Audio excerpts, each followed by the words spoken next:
Gracias por escuchar los podcasts de Radio Nacional.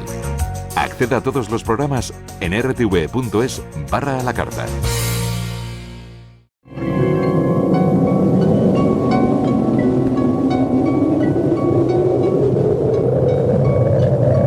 Solo cuando el túnel está en la más absoluta oscuridad es cuando puede volver otra vez la luz.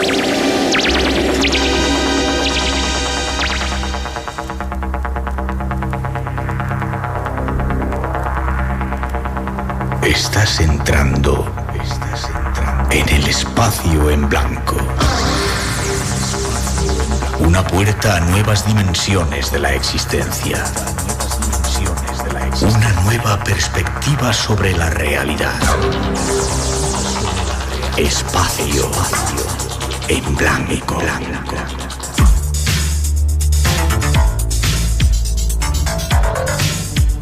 Una producción escrita y dirigida por Miguel Blanco.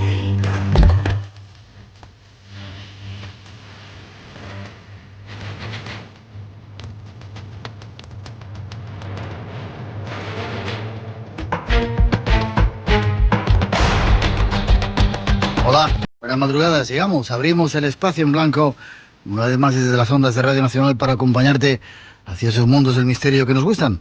Un placer que estés al inicio de este domingo 21 de diciembre, en el comienzo del invierno, y que hayas decidido acompañarnos para llenar este momento de radio.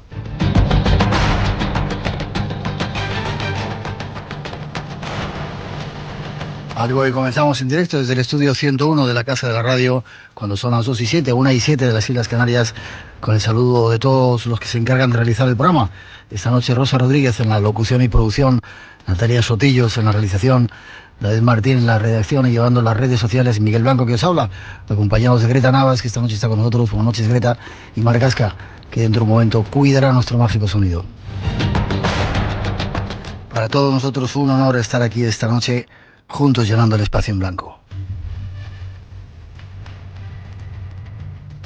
Y saludos a todos los que desde las redes sociales nos seguís, a los que nos descargáis en el podcast haciéndonos uno de los más descargados de toda la radio, a los que ahora estáis unidos en la madrugada en directo en Radio 1 y Radio 5, buen turno, ojalá os sirva de compañía al programa.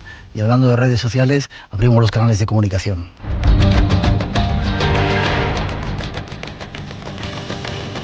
Teléfono de llamada gratuita y 5 premios esperando, 5 regalos, 900-137-137. El email espacioenblanco@rtve.es, nuestro muro de Facebook, y controla Rosa Rodríguez, y David Martín, nuestro Twitter. Buenas noches, David. Buenas noches, Miguel. Blanco Radio. @Blanco Radio en Twitter está. @Blanco Radio. Eso es.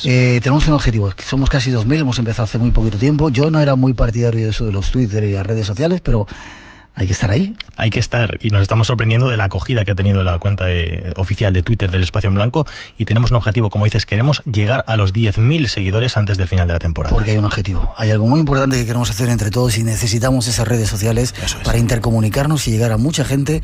Iremos informando de todo ello. Y seguir recibiendo comentarios de todos los oyentes durante toda la semana, que eso es muy importante. Vale, nos decían el otro día que a veces desatendíamos un poco durante la semana, pero tú eres el encargado. Sí, sobre todo estamos los fines de semana estamos mucho más activos, pero bueno, intentaremos darle más marchita tanto al Face como al Twitter. Eso es. Objetivo 10.000 seguidores. Seguidores, ese hashtag @Blanco Radio. Blanco Radio. Gracias, David. Gracias a ti. Y vamos ya con un avance de los temas que nos esperan para esta noche. 900-137-137 en nuestro teléfono. No os perdáis ni un solo segundo del programa.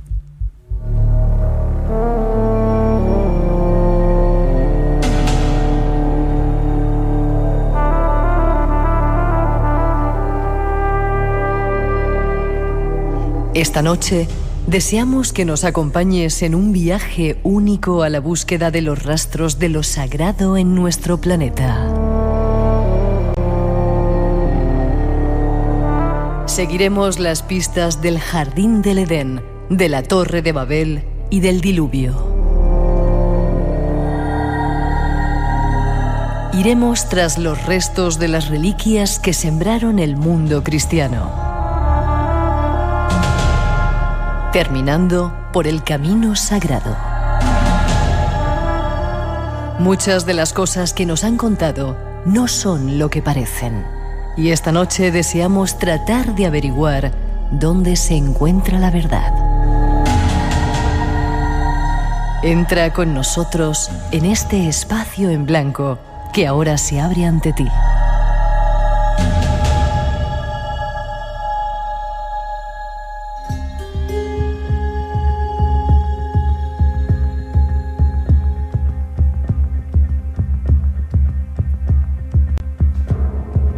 Ahí está un avance y además esta noche nos vienen a contar un cuento. Os vamos a ofrecer algunos misterios de los cielos de nuestro piloto favorito y otro montón más de asuntos. Pero para iniciarnos vamos hasta Sevilla. Ahí está nuestro primer invitado. Buenas noches, José Manuel García Bautista. ¿Cómo estás? ¿Qué tal, compañero? Muy buenas noches. Qué placer que estés con nosotros, Bauti. Qué gran alegría de volver a estar aquí en mi casa en Espacio en Blanco. Espacio en Blanco, y, sí, señor. por supuesto, estar compartiendo estos minutos de radio con la audiencia y, por supuesto, con un buen amigo como siempre lo ha sido y lo eres tú, Miguel. Un placer que estés ahí. Compañero también de radio, periodista, llevas divulgando un montón de años y últimamente escribes libros, yo que sé, como el que hace rosquillas. Libros buenos, además, porque si fueran, ¿no? Bueno, con lo duro que es escribir un libro, yo no sé, debes estar ahí pillado todo el día, ¿no? Sí, de hecho, este fue el número 34, y el que acabo de sacar ahora también, que es con un carácter más local, que es la guía secreta de las Casas Encantadas de Sevilla, que es el 35. Es decir, es duro, sabes que la vida de un escritor es complicada, sobre todo cuando te enfrentas a las primeras páginas de un libro, que te voy a contar yo a ti, que tú no sepas. Y bueno, cuando te enfrentas a las primeras páginas es terrorífico, ¿verdad? Pero bueno, al final todo en esta vida tiene una razón y un porqué, y a veces es la vida misma la que te marca el camino que debe de seguir un libro, ¿verdad? Ciertamente, tienen vida propia a veces, ¿verdad? Sí, yo, mira, te cuento una anécdota y es absolutamente verídica. A mí me encarga mi editorial, una de ellas, me encarga un libro sobre JFK, sobre el magnicidio de John Fitzgerald Kennedy, justamente, con el aniversario de su muerte, ¿no? Del 50 aniversario del fallecimiento del presidente. Si quieres que te diga la verdad, para mí era un encargo de mucha responsabilidad, era un libro diferente, histórico, pero también entrando en el terreno de la conspiración. Siempre sientes un poco de inseguridad cuando sabes que el tema, aunque te gusta, no es del todo tuyo. Y después de recopilar muchísima información, incluso de haber estado en los lugares que estuvo el presidente, pues fíjate que no sabía cómo empezar a escribir aquel libro. Y una noche soñé que estaba escribiendo un libro, que empecé a leer el índice de aquel libro. Era un libro de Kennedy, leí el índice perfectamente y me desperté en ese momento. ¿Y comenzaste? Y comencé a escribir. Pensé en anotarlo, pero eran las 5 de la mañana y digo, no, mejor me levanto, comienzo a escribir y prácticamente te puedo decir, y tampoco es una exageración, que empecé a escribir a las 5 de la mañana y acabé a las 8 de la tarde del siguiente día. Pero aquel libro quedó casi hecho aquella misma noche, con lo cual uno a veces se sorprende de aquellos de la serendipia, que muchas veces decimos las casualidades. Cada vez estoy más convencido, Miguel, que las casualidades no existen y que todo tiene un porqué en esta vida. Este es nuestro invitado, José Manuel García Bautista, y junto a él nos vamos a ir tras los rastros de lo sagrado. ¿Te parece que comencemos, Bauti? Por supuesto. Ahí vamos con la primera introducción que nos va a meter en ese mundo que José Manuel García Bautista, ha plasmado en uno de sus últimos libros. Vamos con ello.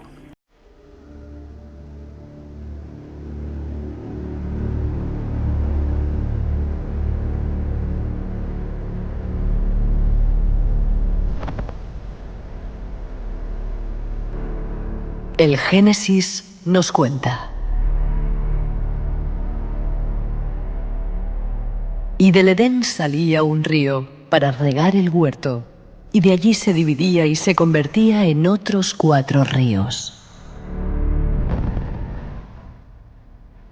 Por ello, muchos cristianos han asumido que el jardín original se localizó en alguna parte de la región de Mesopotamia, en los alrededores del Irak actual, donde fluyen los ríos Tigris y Éufrates. La Biblia registra muchos otros hechos, por ejemplo, un devastador diluvio mundial, muchos siglos después que Adán y Eva fueran expulsados del jardín. Después del diluvio, los supervivientes, la familia de Noé, se movilizaron a la llanura de Sinar, en Babilonia, que es donde encontramos los ríos hoy llamados Tigris y Éufrates. Allí volvió a florecer la cultura y se recrearon imperios. Pero, ¿qué hay de cierto en todo ello?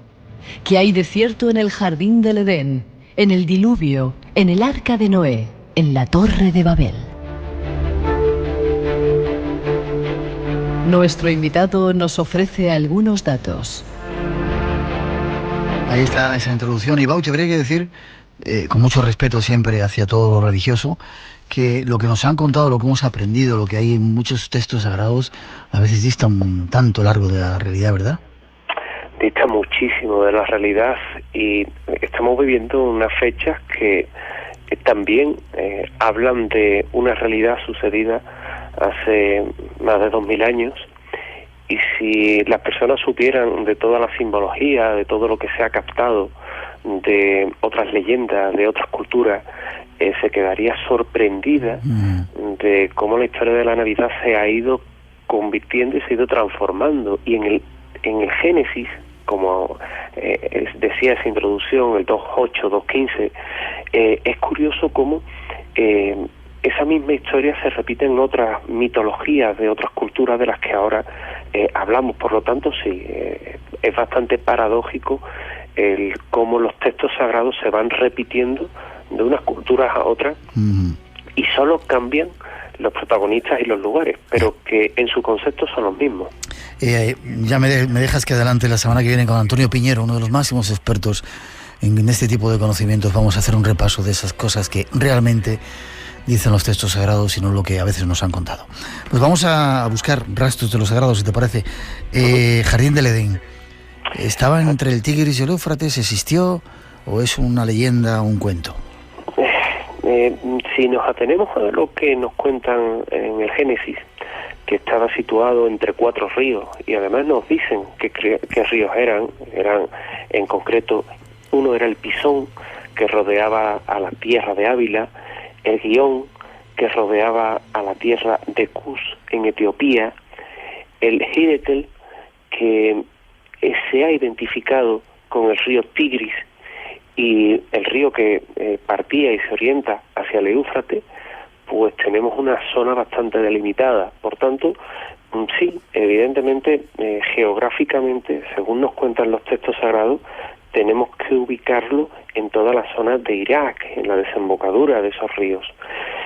Claro, allí, en un lugar tan árido, tan agreste, pues evidentemente una confluencia de ríos, desde luego debía de ser considerado como un lugar prácticamente paradisíaco, un vergel, como de hecho diferentes estudios que se han realizado pues nos han determinado que aquel lugar ciertamente hace siglos, hace milenios lo llegó a ser. El problema es que cuando hablamos de estos textos bíblicos, pues nos encontramos con que presentan claras analogías con la mitología sumeria, como si hubieran estado inspirados en parte o en gran parte por los libros o por las tablillas sagradas sumerias. Así, por ejemplo, fíjate qué curioso, el dios Enki creó al ser humano y le dio para vivir un lugar de riqueza y animal y vegetal. Y ese mismo lugar es el que también se cita como el paraíso sumerio, y también, curiosamente, estaba ubicado en una zona que debemos de encontrar en Mesopotamia y concretamente en la desembocadura del Tigris y el Éufrates. Para otros, sin embargo, el Jardín del Edén sería la adopción del jardín de las Hespérides, en las Hespérides semitas, donde habitaba un dragón de 100 cabezas, dice la mitología, que atendía al nombre del Adón, y el guardián del árbol de la inmortalidad, que también guarda un gran paralelismo con el árbol prohibido que se tenía en aquel mismo lugar, que si se robaba su fruto lo consideraba un sacrificio y de esta forma también sacrílego. Es decir, que estamos ante una gran cantidad de historias que nos llegan de otras culturas y que sin embargo parecen haber sido reescritas, readaptadas para ser incluidas en la Biblia. El lugar físico, pues el lugar físico sí sabemos hoy que pudo haber sido la cuna de una cultura por las características de habitabilidad que en él se presentan, sobre todo a nivel sedentario, a nivel de agricultura, es decir, a nivel ya de hábitos no nómadas, y por tanto es un lugar que desde luego reúne todas las características para haber sido, si no ese jardín del Edén general, sí el jardín del Edén particular de una cultura. Es verdad también que la agencia EFE, y viene fechado un 2 de marzo del año 2009, tildaba una noticia en la cual el titular, el compañero de EFE, lo titulaba como "Descubren el jardín del Edén", también denominado Göbekli Tepe, que sin duda alguna ese nombre ya nos va diciendo algo más. ¿Turquía? Porque es uno de esos lugares arqueológicos, uno de esos lugares, yo te diría que casi míticos, en los cuales se ha creído identificar precisamente también la cuna del mundo.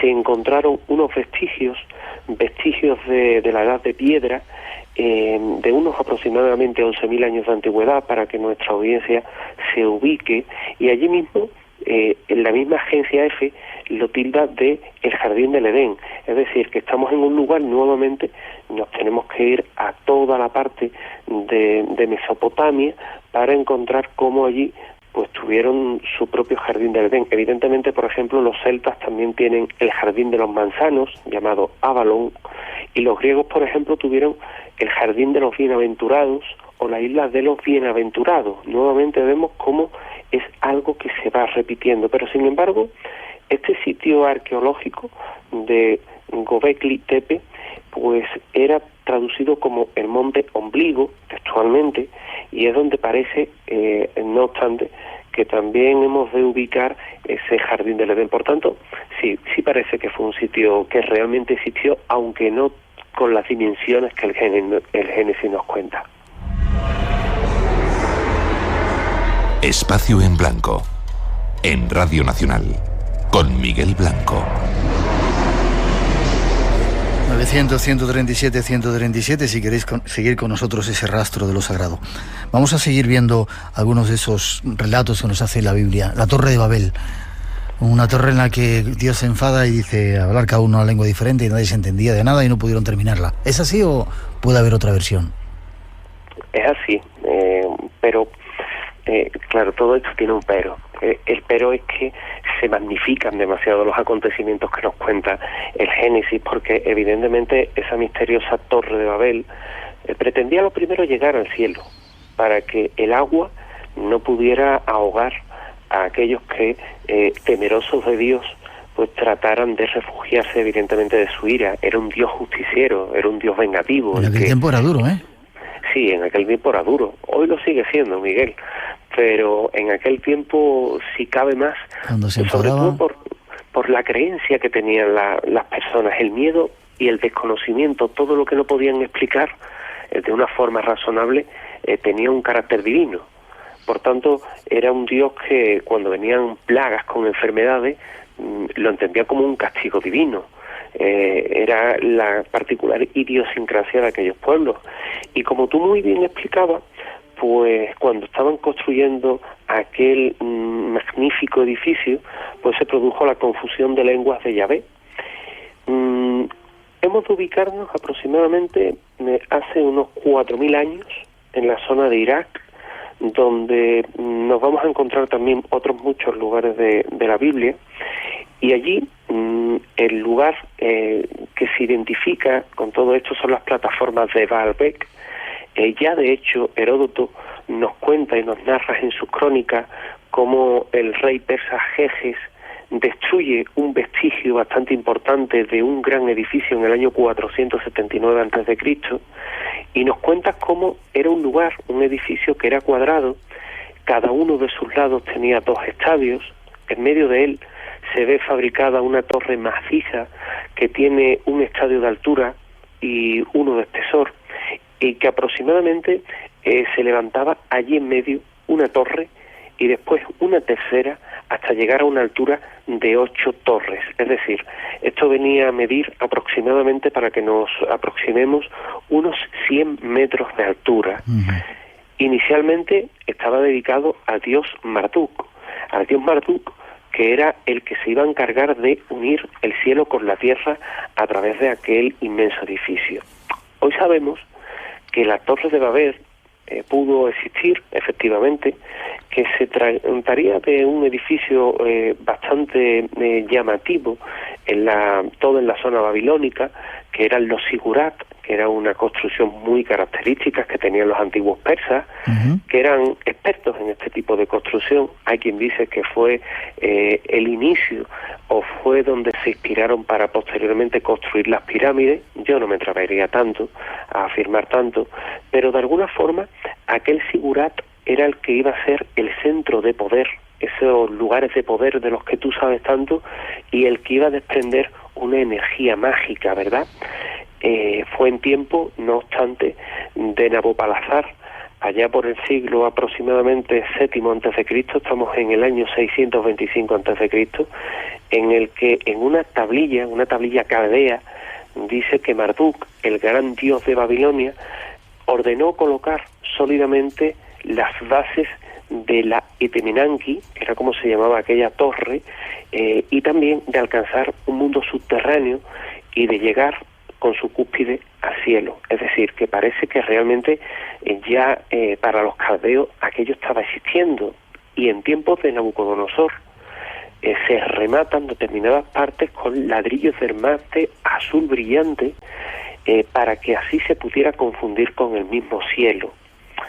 En 1913 fue un científico, arqueólogo, me acordaré del apellido, Robert Goldaway se llamaba, el que halló una ciudad que creyó que podría tratarse de los restos de Baalbek y de los restos ya también de la Torre de Babel.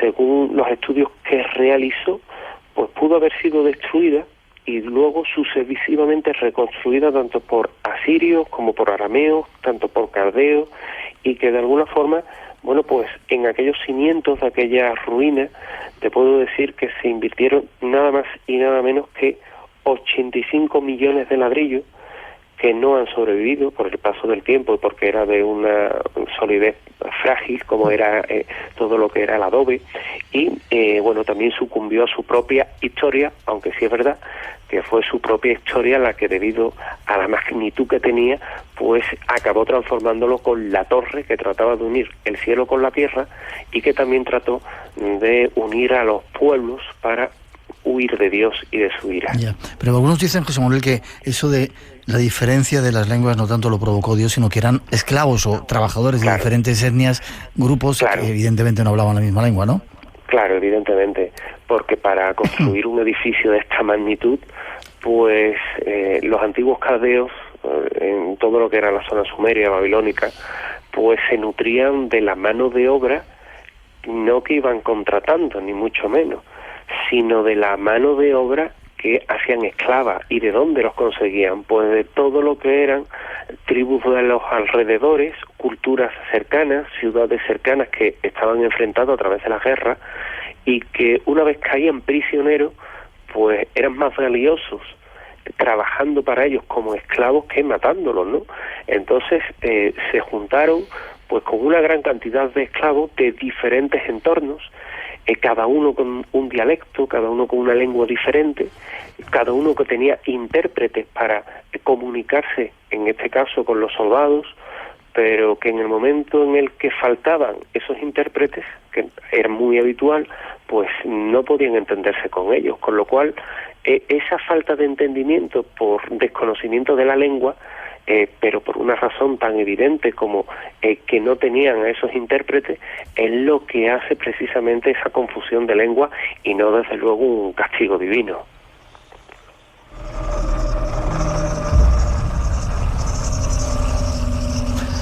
Dos y media, 1:30 en las Islas Canarias. Estamos en directo, esto es Radio Nacional, tras los rastros de lo sagrado, con José Manuel García Bautista. Antes de pasar a la segunda parte, habría mucho que hablar de Sodoma y Gomorra, pero el Arca de Noé, ¿realmente hay datos de que fuera cierto esto del Arca de Noé? Que hubo un diluvio, parece que sí hay constancia histórica de que esto fue así, ¿no? Pero Noé construyó un arca, se metió ahí a todos los animalitos y se fue y se salvó. ¿Te ríes o qué? No fue para tanto, creo yo, Miguel. No creo yo que fuera para tanto. Sí es verdad, como tú bien comentabas, que hubo un diluvio. No un diluvio universal, pero sí un diluvio local, que en cierta forma es una historia que se repite en otras muchas culturas. 7.000 años, hace 7.000 años que ocurrió un hecho singular y aberrante, según nos cuenta el Génesis, y era que los ángeles, los Elohim, se mezclaron con los habitantes de la tierra. Las mujeres vieron a luz seres gigantes que amenazaban la existencia del ser humano, y Yahvé se enfadó y aplicó su justicia divina, castigando a aquel pueblo infame y mandándole un diluvio. Eso es lo que nos cuenta como motivo de aquel castigo divino, nuevamente el Dios justiciero.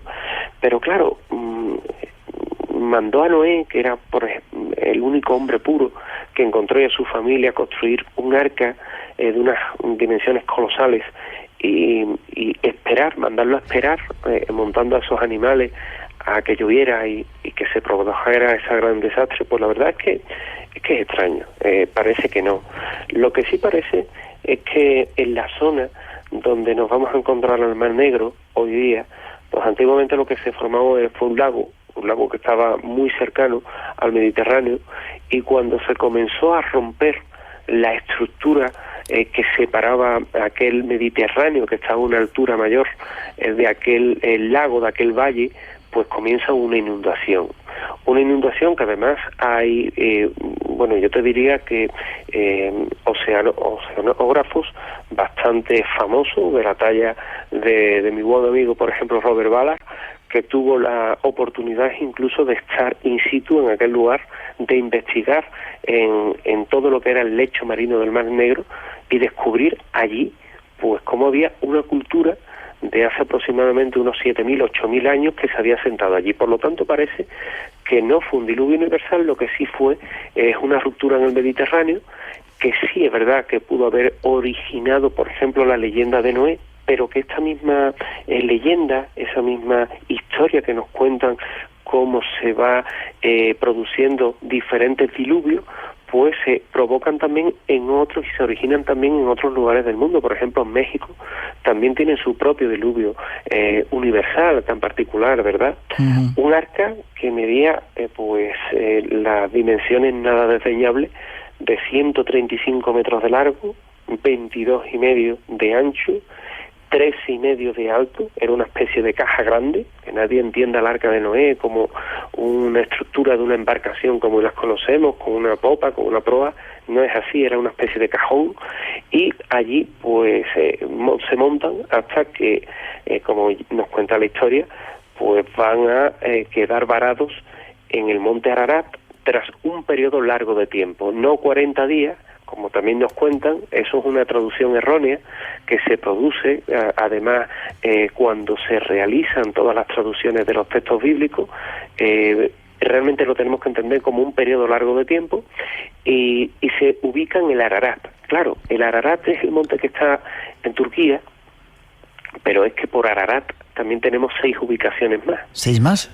6 más hay en el mundo, con lo cual, y más en concreto en la zona de Turquía, con lo cual tampoco vamos a estar seguros de dónde. Sí es verdad que, el francés Ferdinand Navarra, que realiza varias subidas al Ararat entre el año 1952 y el año 1969, pues tiene la oportunidad de ver algo extraño precisamente en el Ararat, que ya se identifica como posiblemente lo que eran restos de una embarcación. Luego también hay un caso significativo que eran las fotografías que realiza un piloto, Gregor Schinhammer, que era de la base aérea, en este caso de Adana, pilotando un F-100, y que también hizo diferentes fotografías, como luego varios aviones espías, en la zona donde se pueden identificar precisamente lo que parece una estructura de una embarcación. Estaría hoy día a unos 3.100 metros de altitud. Habría restos allí de madera calafateada y que dista evidentemente muchísimo de esas imágenes que nos llegaron de una universidad, en este caso China, en las que decían que habían estado dentro del interior del Arca de Noé. Se descubrió que era una noticia falsa, era una noticia que era incoherente, pero sí es verdad que hay diferentes pueblos allí, en la zona turca, que fíjate qué curioso, porque de una madera muy antigua, no voy a ser yo el que date esa madera, pero ellos dicen que de una embarcación sagrada, nuevamente allí en Turquía, en el Ararat, y con esas maderas lo que han hecho son imágenes de ídolos porque vienen de una embarcación sagrada, y también parece que se identifica evidentemente en un sitio como el Ararat, pues con el Arca de Noé. Lo último que sabemos de ello es que pudiera estar en una zona de un glaciar. Los glaciares se mueven, y por la imposibilidad que hay hoy día de encontrarla, pues yo te diría que le habríamos perdido la pista al Arca de Noé. Pero bueno, como en tantas ocasiones en el mundo, pues ¿por qué no pensar que algún día aparezca esa embarcación? En la agencia EFE y el diario El Mundo hacían una noticia fechada en Ankara el 28 de abril del año 2010, en la que daban buena cuenta de este hallazgo de esta embarcación que pudiera ser el Arca de Noé, y que aquello significara el símbolo de un salvamento, ¿verdad? Pero bueno, en cualquiera de los casos sí parece que existió un diluvio local que pudo haber originado que a alguien se le ocurriera construir una embarcación grande donde meter no una parejita de cada animal, sino sí rebaños, y tratar de ponerse a salvo junto con su familia. Ahí sí parece que la historia pudiera ser más fiel que lo que nos cuenta el Génesis. Seguimos tras los rastros de lo sagrado. 2:38, 1:38 en las Islas Canarias, desde en Radio Nacional. Este es el Espacio en Blanco, aún tenemos mucho que contaros. Nómadas. Lo mejor de mi ciudad es el mar, es la cercanía del mar. Tradición marinera arraigada y sofisticación a la sueca en la acuática Gotemburgo. Y hay varios canales que vamos a cruzar luego cuando empezamos a caminar, y justo aquí fuera podemos ver uno. Nómadas, con Álvaro Soto. Los domingos a las 7 de la mañana en Radio Nacional. Entra en contacto con nosotros 900-137-137. Espacio en Blanco, en Radio Nacional de España, con Miguel Blanco.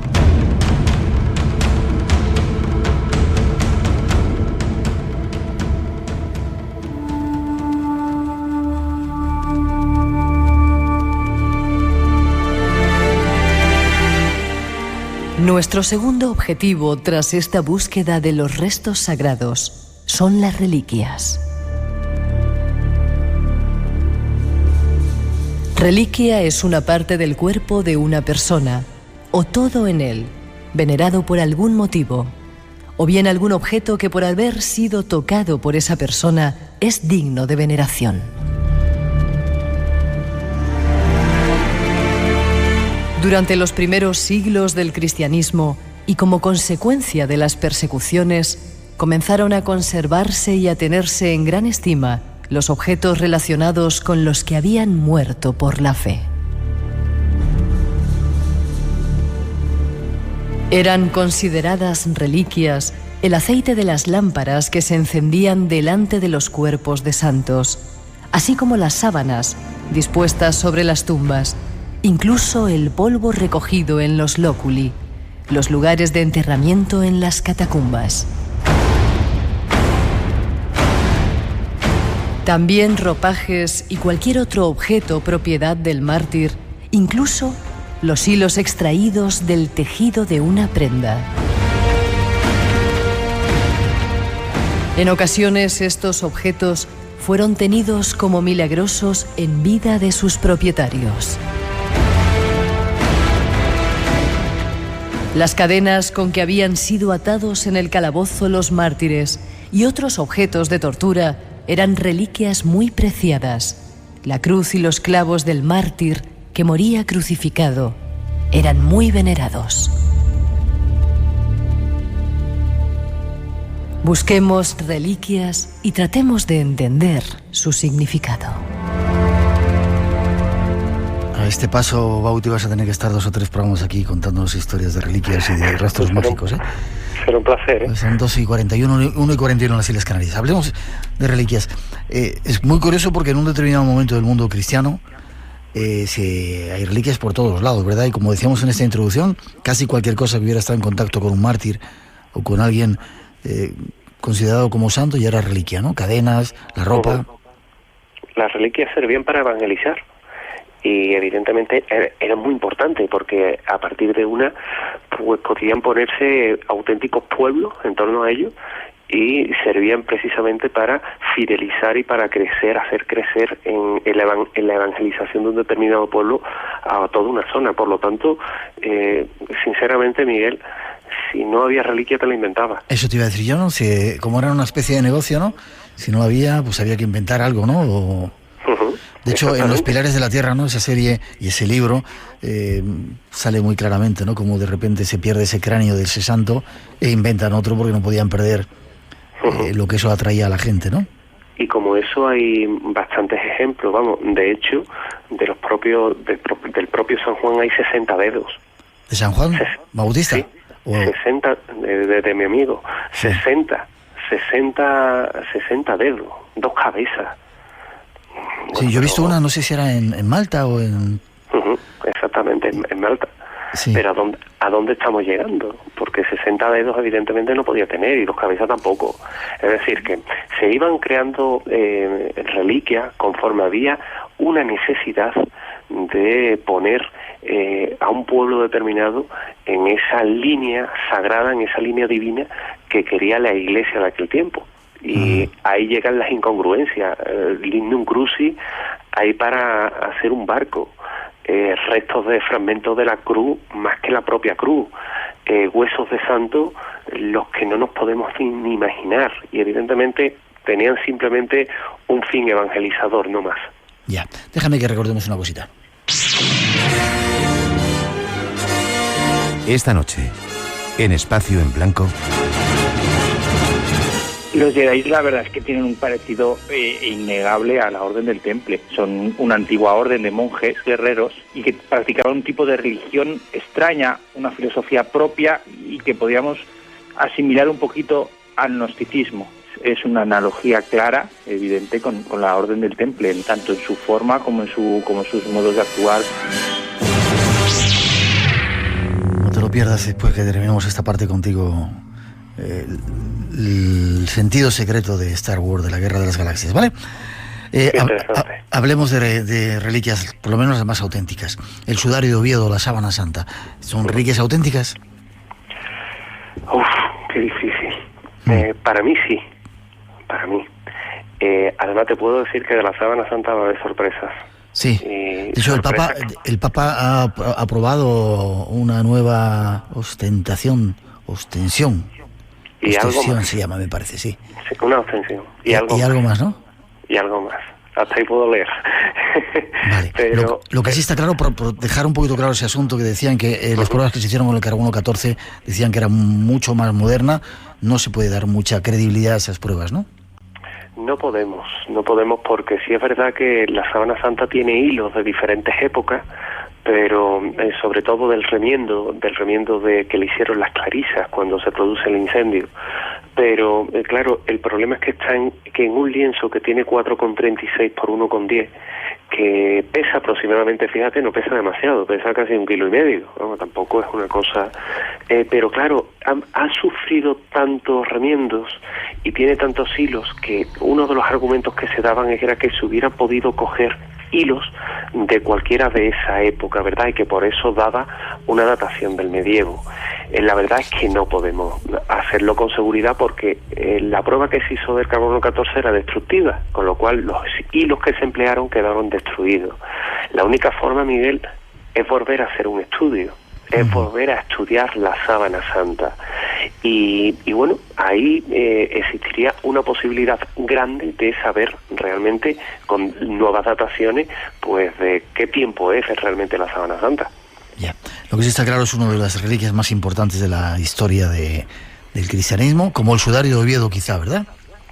Sí, son complementarias además. Hay importantes estudios sobre ellos. De hecho, EDISES está haciendo una gran labor con el investigador Juan Manuel Miñarro, aquí de Sevilla, y son complementarias porque ambos tienen el mismo tipo de sangre AB, ambos tienen los mismos surcos de orificios como de un arbusto espinoso que podemos identificar con una corona de espinas, ambos tienen también, se le pueden buscar la forma al sudario de Oviedo para que encaje con las manchas de sangre que tiene la sábana santa, ambos también comparten tipos de pólenes, es decir, que son complementarias y que es posible que la autenticidad de uno demuestre la autenticidad de la otra, y la tenemos aquí, la tenemos en Oviedo. Es decir, yo quiero creer que son reales. Evidentemente aquí también entra mucho en juego pues sentimientos, emociones, vinculaciones que existe con la reliquia, como pudiera ser mi caso, pero sí parece que estamos más cerca de pensar que son auténticas a pensar que pudieran ser un ingenioso y complejo fraude urdido nada más y nada menos que en una época tan oscura como fue el medievo. Vale, nos quedamos con eso de que dentro de poco va a haber sorpresas con la sábana santa. Atentos, si queréis verla el año que viene, posiblemente van a volver a mostrarla. Es algo absolutamente increíble. Vamos a dejar los estigmas que teníamos preparados de lado, ¿te parece? Y nos vamos con otros personajes de la historia. Sí, por supuesto. Vamos con ello.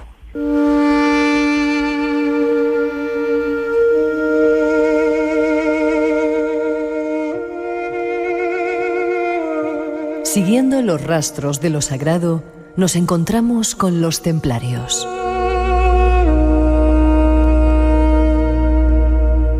La Orden del Temple se formó en el siglo XII.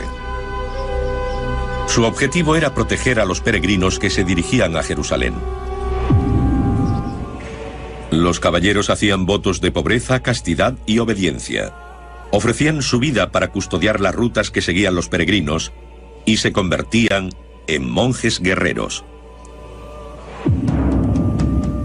Pronto el papel de los templarios se extendió a la defensa de los territorios cristianos en Tierra Santa de los caudillos musulmanes. Los templarios representaban un nuevo concepto, la fusión de la dedicación medieval de un guerrero por un lado con la de religioso por otro. Uniéndolas apareció la figura del combatiente religioso.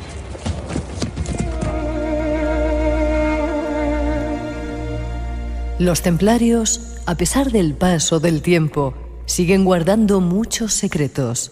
Sigamos sus pasos para encontrar algunos rastros más de lo sagrado.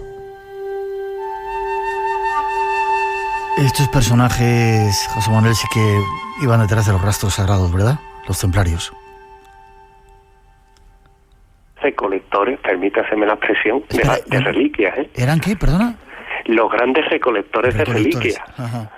Aparte de ser los banqueros de Europa, pero sí, una compleja trama la que hay detrás de los templarios. Ya, van a dar también muchas sorpresas porque se siguen haciendo nuevos estudios, les han quitado ya esa excomunión que les había dado el Papa, pero bueno, se va avanzando en todo ello. Lugares que ellos hayan dejado marcas, porque parece que en todo el Camino de Santiago, evidentemente, ¿no? Dejaron como improntas, pero en otras partes del mundo, Roslin quizá, ¿no? Esa capilla que hizo famosa la saga de esa película, ¿eh? El Código da Vinci. El Código da Vinci. Efectivamente, porque allí fue, una vez que se disuelva la orden, bajo el reinado de Felipe IV de Francia y Clemente V, el Papa, pues ellos salen a Escocia, huyen a dos zonas principalmente, Escocia y Portugal. Y cuando llegan a Escocia, pues allí les acoge el rey Roberto I Bruce, quien se encarga de darle cobijo, y allí se encargan de dejar en una iglesia, en concreto en el siglo XV fue William St. Clair, príncipe de las Orcadas, quien se encarga de también darle ese amparo. Y allí empiezan a construir una capilla que es una rica decoración, con pasajes de la Biblia, hechos legendarios, la pasión de Cristo, alucinación. Y con cosas sorprendentes también, ¿verdad? Sí, evidentemente, porque fíjate, a mí me llama mucho la atención cuando estás allí y en una de esas columnas rizadas que tiene, que son maravillosas, te encuentras nada más y nada menos que una mazorca de maíz. Y que no se conocía teóricamente en ese tiempo cuando la construyeron. Claro, ¿y qué hace allí una mazorca de maíz? Es que ya empezamos a hacernos más preguntas, o que hace, por ejemplo, también alusiones continuas al Santo Grial. Porque también las tenemos, o por qué también se relaciona la figura de los St. Clair con el Santo Grial y las derivaciones que tiene de su propio nombre, o cómo también hay plantas de agave. El agave es una planta que sobre todo crece en Norteamérica, de la que se saca el tequila, y cómo nuevamente nos vamos encontrando pues con todas estas huellas que, bueno, arqueólogos y científicos de las universidades de Cambridge o Princeton, pues la verdad es que no sabían explicar, y no lo sabían explicar por la alta imposibilidad que tenían en el tiempo que se construye la capilla, de que aquellos constructores, aquellos maestros canteros, tuvieran ni siquiera la más remota posibilidad de conocerlo. Dicen que se basaban en los propios planos y en los propios motivos que en este caso le dejan los templarios, y que querían que figuraran allí como su simbología particular. Ya, qué curioso este grupo, de los templarios. Adoraban una cabeza extraña, que por eso fueron de alguna manera condenados, que se llamaba Baphomet.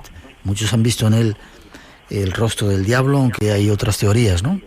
El Baphomet, que yo me inclino más a pensar que era lo que podríamos denominar como el tetradiplón, que es precisamente la sábana santa plegada hasta solo dejar visible la zona del rostro, tal y como en este caso se adoraba y se quedó escondida en la ciudad de Urfa, en lo que era Edesa, y posiblemente lo que adoraban era una reminiscencia de aquella cabeza de Cristo, pero como claro eran los banqueros de Europa y se ganaron el odio, la animadversión de, en este caso, la monarquía y el papado por el dinero que le debían, qué mejor que tildarlo de herejía, manipulando un poco aquella historia, y en vez de adorar a la cabeza de Cristo, adoraban en este caso al diablo, y de esa forma dan un giro de 180 grados a ese ídolo que tienen ellos, que eran el Baphomet. En su contra también el hermetismo de la propia orden, que hizo poco por defenderse, aunque siempre mantuvieron su inocencia. Palacios octogonales también. Hay algunas iglesias octogonales, tenemos aquí alguna en Segovia, pero eso del palacio octogonal, ¿qué es? Que tenga que ver con los templarios. Pues nos tenemos que ir a la zona de Turín, para, todo lo que es el Piamonte, para encontrarnos un palacio concreto, el cual es un palacio octogonal con 8 torres, que juega con la simbología del 8, del infinito, que también mandaron a construir los propios templarios, y que nuevamente está llena de reminiscencias templarias, con las típicas cruces patadas. Las cruces patadas es la cruz de los templarios, y también ese 8, que era el infinito, la regeneración y el regreso. Se cree que ellos mismos lo mandan construir una vez disgregada la orden, para que de alguna forma, como ocurre luego en órdenes como la de San Juan o la orden de Calatrava, donde se van integrando más o menos, pero ya sin decir abiertamente que eran templarios, donde se van integrando, donde van dejando huellas, que realmente la orden del Temple sobrevivió, pero en este caso es sí integrada dentro de otras órdenes militares que existían en otros países. 2 minutitos para acabar casi. Tesoros templarios. ¿Había realmente un tesoro? ¿El tesoro está en América, como contaban, o lo dejaron Roslin a mitad de camino? O quizá haya que dejarlo para otro programa. Debe de existir muy rápido, como apunte, debe de existir, porque ellos son avisados de lo que iba a ocurrir, y gran parte del tesoro templario lo cargan en el puerto de La Rochelle. Y del puerto de La Rochelle sale hacia Portugal y sale hacia Escocia. Una parte de la flota no llega a ningún puerto, por lo cual no se sabe dónde está, no se sabe si igual sucumbe a una tempestad, a una tormenta, que era muy típica en la época, pero que de alguna forma también parece que sirvió para esconder un tesoro templario que hoy día, te lo voy a cuantificar, estaríamos hablando de aproximadamente unos 9.000 millones de euros. ¿9.000 millones de euros? 9.000 millones de euros lo que se ha cifrado ese tesoro templario. ¿Dónde está? Hay quien, tú bien lo has apuntado, opina que pudieron tirar, en este caso, hacia todo lo que era la parte occidental, es decir, cruzar el Atlántico, pero claro, es una hipótesis arriesgada. Por contra, ese tesoro, tú muy bien lo comentabas, aún está pendiente de ser descubierto. 9.000 millones de euros que esperan al afortunado que encuentre ya no solo ese tesoro de los templarios, sino el legado cultural que esconde.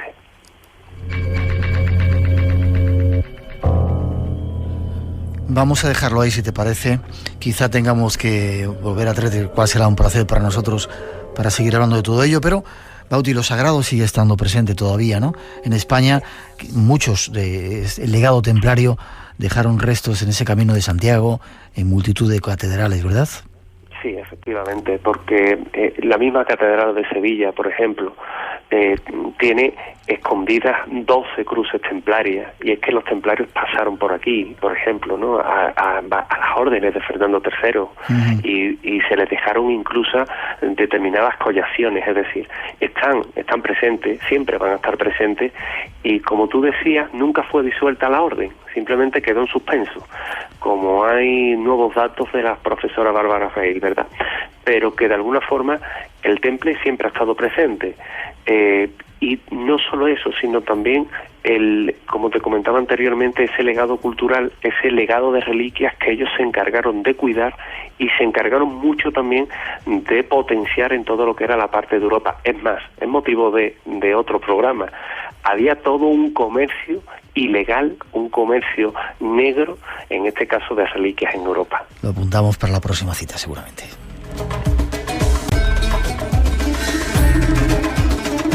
Esta música sirve para no despedirte, sino decirte hasta luego. En forma de contacto, ¿alguna página donde podamos seguir más tu trabajo, José Manuel? Sí, pues la página web es sencilla, es www.garciabautista.net, www.garciabautista.net, y a partir de ahí, bueno, pues ahí tiene toda la información, nuevos libros, nuevos trabajos, nuevos viajes, correo electrónico por si quieren contactar, y bueno, todo lo que nuestro oyente tenga necesidad de saber, pues yo estaré encantado de atender a sus correos y todas sus peticiones, al igual que por Facebook o por Twitter con @jmgbautista, que es mi Twitter. También estoy, pues encantado de poder atender a todos nuestros oyentes. Gracias. Guía secreta de las Casas Encantadas en Sevilla y otros muchos libros, cuyo autor es nuestro invitado. Feliz Navidad, feliz año, nos sigamos encontrando en el 2015 haciendo radio, ¿vale? Compañero, felices fiestas a todos los oyentes, a ti particularmente, y que los lazos de la amistad nos sigan uniendo. Muchísimas gracias. Así sea, amén. Nos vemos prontito. Feliz Navidad.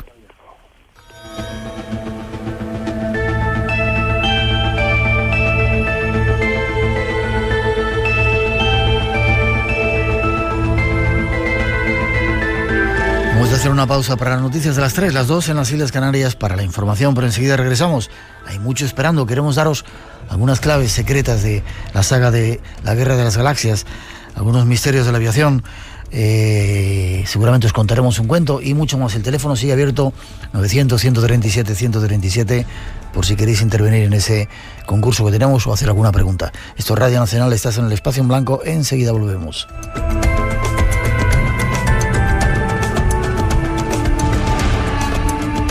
Todos somos capaces de creer que hay algo más, pero solo algunos están convencidos de ello. Espacio en Blanco en Radio Nacional con Miguel Blanco.